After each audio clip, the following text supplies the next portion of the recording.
Hi అండి, welcome to our channel లక్ష్మితో Vennela vlogs. ఈ రోజు మేము బీరకాయ పప్పు చేస్తాం. మనకు బీరకాయ పప్పుకు కావాల్సినవి కందివేడలు, చింతపండు, పసుపు, టమోటా, వెల్లుల్లి, జీలకర్ర, బీరకాయ, ఆనియన్, ధనియాల పొడి, కారం పొడి, కరివేపాకు, మిర్చి, కొత్తిమీర. పప్పు ఎలా చేసుకోవాలో నేను చూపిస్తాను. బీరకాయ పప్పుకు ముందుగా కావాల్సినవి కందివేడలు. ఇవి మేము అన్నింటినీ ముందే శుభ్రం చేసుకొని పెట్టుకున్నాం.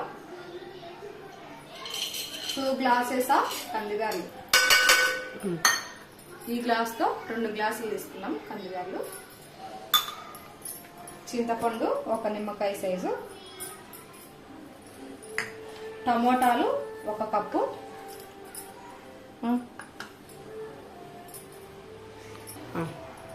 పసుపు 1/2 టీ స్పూన్,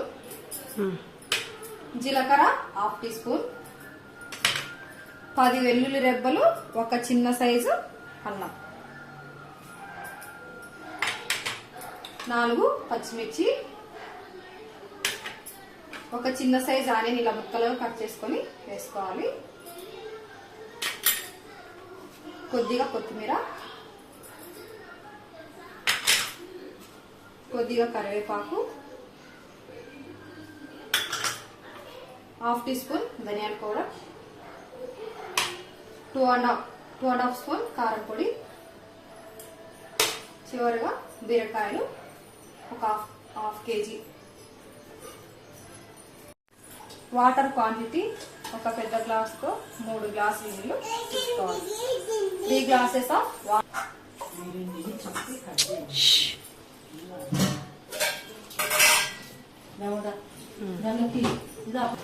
పప్పు పొంగకుండా 1 స్పూన్ ఆయిల్ వేసుకోవాలి.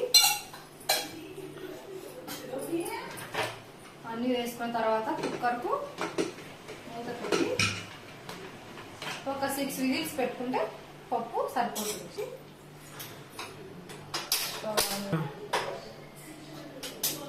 మన బీరకాయ పప్పు ఎలా ఉందో చూద్దాం.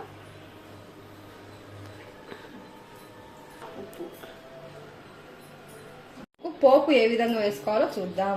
పోపు దినుసులు, వెల్లుల్లి, కరివేపాకు, ఎండుమిర్చి. స్టవ్ ఆన్ చేసుకొని కడాయి పెట్టుకోవాలి. తగినంత ఆయిల్. తర్వాత ఫస్ట్ పోపు దినుసు వేసుకోవాలి.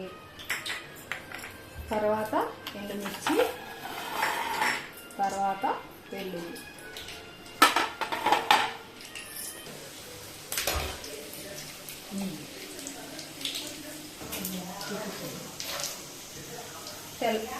వెల్లుల్లి ఎర్రగా అయిన తర్వాత స్టవ్ సిమ్లో పెట్టి కరివేపాకు వేసుకోవాలి. పోపు వేగిన తర్వాత పప్పు వేసుకోవాలి.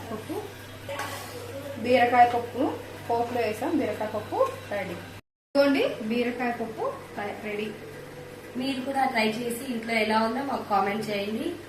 ప్లీజ్ సబ్స్క్రైబ్ టు లక్ష్మితో వెన్నెల వ్లాగ్స్.